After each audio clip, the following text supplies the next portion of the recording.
Kasi hindi rin pwedeng ma-overfeed, guys. So, okay naman yung dalawang baka natin dito na ban. Ayan, meron pa pala.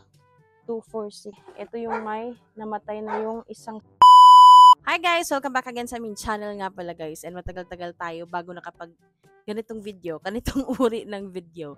Anyway guys, a day in our life again guys. As a full-time livestock farmer and a part-time content creator. Yun na yung mga pinaka-tagline ko sa ngayon guys. Kasi medyo nasasanay na tayo sa pag-voice over. Kaya yun yung tagline ko sa ngayon. And anyway guys, ngayon nga pala, time check, it's around 10 in the morning, kaka 10 lang. And pupunta ako sa kabila guys, dun sa aming mga kambing kasi papakawalan ko na. Punta na muna tayo doon sa kabila. So magda-drive ako kaya hindi tayo pwedeng mag-video kaya doon na lang tayo magkita-kita. So eto guys, dito na tayo sa mga kambing natin. And sa ngayon, eto na yung mga ilang maliliit. So, nung nakaraang update ko sa kanila, medyo malalaki pa. I mean, maliliit pa. Eh ngayon, ayan na. Ayan na si Cream O sa ngayon guys, oh. Medyo malaki na rin. Ayan, there you go, Cream O. And ang daming ipot nila guys, o yung dumi nila. So papalabasin ko na to. Ayan guys, ayan naman yung iba. Ayan na yun sila, oh. So papalabasin na natin kasi nga magpapastol tayo. Shh! Hindi na! Shh! Ito na yung papalabasin natin for today's video. O, labas na, labas na! Shh! Sige na, pag hindi ito, ano guys, sinaway, ang tagal lumabas. Kasi medyo maaga tayo ngayon. 10 AM guys. Sige na, labas, labas. Shh! Sige na. Labas na kayo. Shh! Hey! Yan o, yan yung mga mamakukulit. Tapos yung iba is okay naman. Yung iba lang talaga. Hey!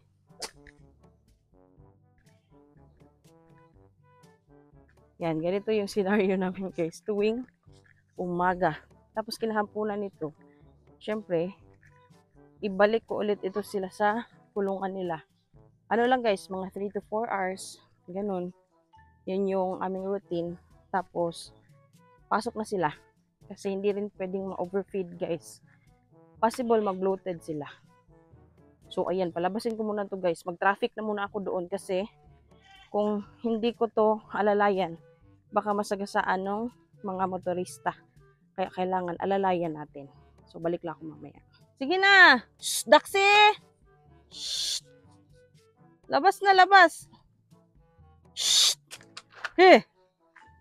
Shh! Sige na, labas! Shh! Black mama.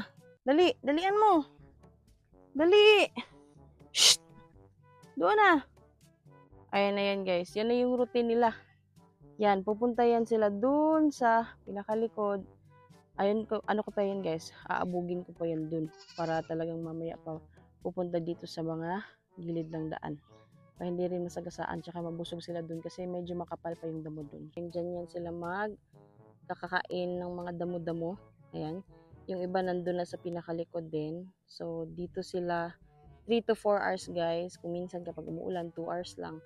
Eh pwede na rin kahit papano. Tapos naglalagay na lang kami dun sa kanilang kulungan ng makakain. And sa ngayon, medyo okay naman din ang panahon kahit papano. Ayan. And babalikan ko na lang to sila guys after 1 hour, every 1 hour. Para tingnan kung saan na sila banda. Tsaka mabigyan ko na rin ng tubig. So mamaya magdadala rin ako ng tubig sa kanila dito, pati doon sa aming mga baka. And i-check ko rin pala yung isang baka namin o yung dalawang baka namin sa kabila para makita ko kung nakatali pa ba o hindi natin alam, baka pumulupot na yung tali niya sa damo. Kaya puntahan ko na muna yan. Okay naman yung dalawang baka natin dito na banda. Ayan. Ayan pala si Dudong guys, tsaka si Trion. So nagbigay kami ng kumpay kaninang umaga. And sa ngayon, ayan na. Nakatunga nga na silang dalawa. Pero busog na itong si Dudong guys. Oh. Bibigyan ko rin yan ng tubig mamaya. So, balik na muna ako sa bahay. Pinaghiwalay kasi namin sila guys para nga din makasave kami sa damo. Kasi as you can see guys, kaya nagkukumpay talaga kami.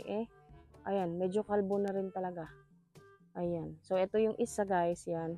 Tapos, ito namang isa.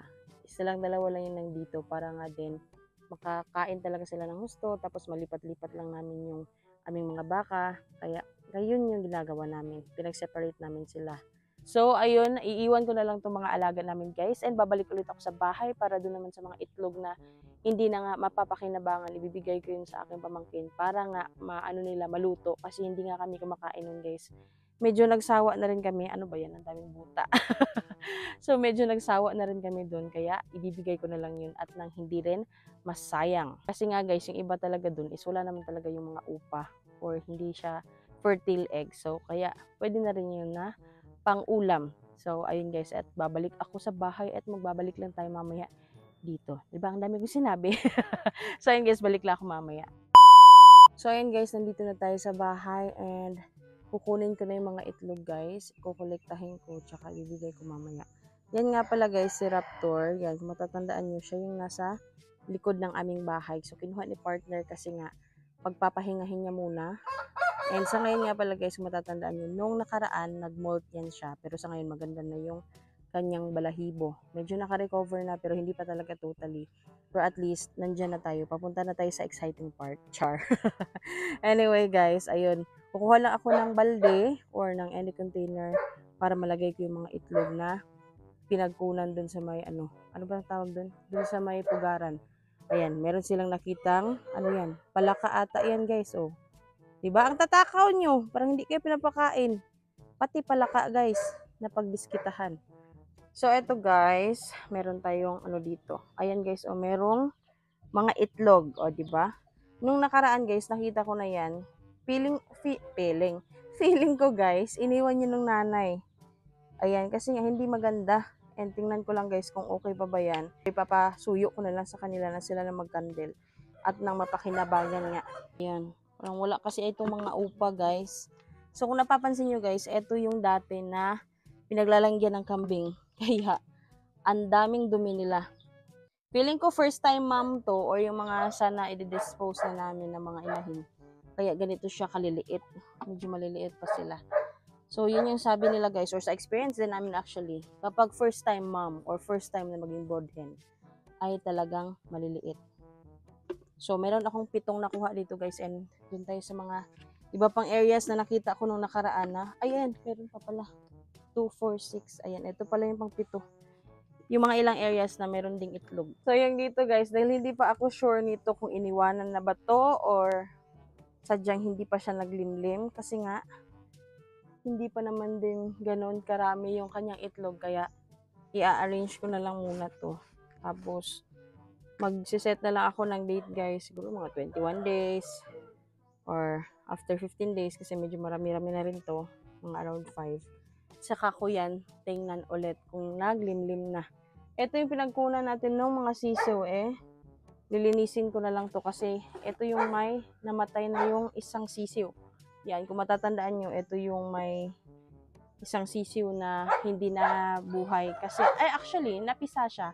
Kaso nga lang din, namatay siya kasi naipit siya ng mga kapatid niya. And yung dun sa pinakadulo guys is, lilinisin ko na rin kasi nung nakaraan, merong naglimlim dyan, kaso isa lang yung napisa niya. Yung ito ay ata yung mga itlog na nabasa, kaya, kasi yung bubong dito guys, medyo, may pagkaan na rin guys, waterfalls. Kaya kailangan ko na yung linisin din and palitan ng bago tsaka lagyan ng 785 at nang hindi maghanip or maglagay ng bonhook. So, ayun guys, ayusin ko na muna to lahat.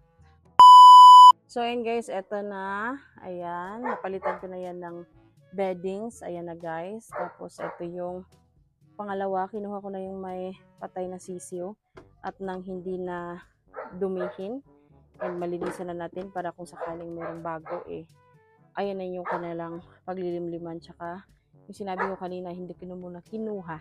At tayo ay mag-proceed dun sa pangungulikta ng itlog. May mga itlog ako nakita dun ngayon lang. So, eto guys, nakuha ko na yung mga itlog and ibibigay ko na lang to kay Tawi mamaya kapag nandito na siya. And medyo pawisin na tayo guys, pasensya na nga pala. So, bibigay ko na lang ito sa kanya mamaya guys once nandito na siya. Kasi nga, feeling ko nag-aral ata yun.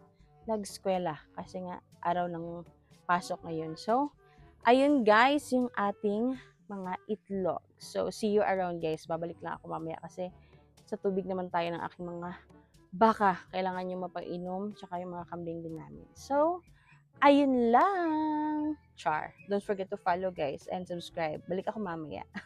Kasi hindi rin pwedeng ma-overfeed, guys. So, okay naman yung dalawang baka natin dito na ban. Ayan, meron pa pala. 2, 4, 6. Ito yung may namatay na yung isang